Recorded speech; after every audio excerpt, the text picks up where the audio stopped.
The man opened the bathroom door. Inside there was actually a beautiful girl. The moment their eyes met, the scene seemed to freeze.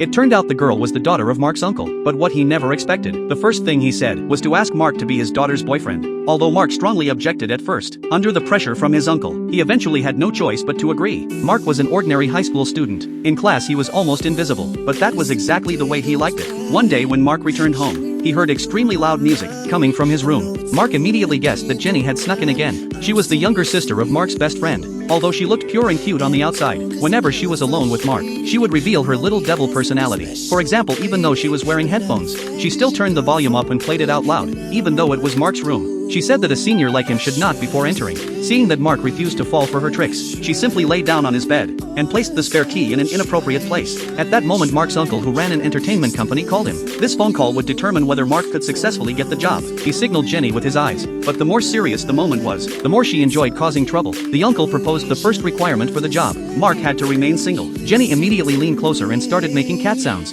to avoid misunderstanding. Mark quickly explained that there was a cat at home. In the end, Mark could only silently endure the torment. The first conversation finally ended without any problems. After returning to school, his friend casually mentioned that his sister Jenny might like Mark. Hearing that, Mark felt it was completely impossible. Someone who constantly teased him, how could that count as liking him? When the school bell rang after class, Jenny, in front of everyone, still acted like a sweet and obedient junior student. This two-faced behavior made Mark feel disgusted. Even worse, she loved spreading rumors. As long as Mark refused to walk home with her, she would immediately put on a hurt expression and loudly claim that the two of them were dating. Once again, Mark was manipulated by her. When there were no other people around, Jenny directly said that since things had already come this far, she might as well officially become Mark's girlfriend. But this trick no longer worked on Mark. He simply ignored her behavior.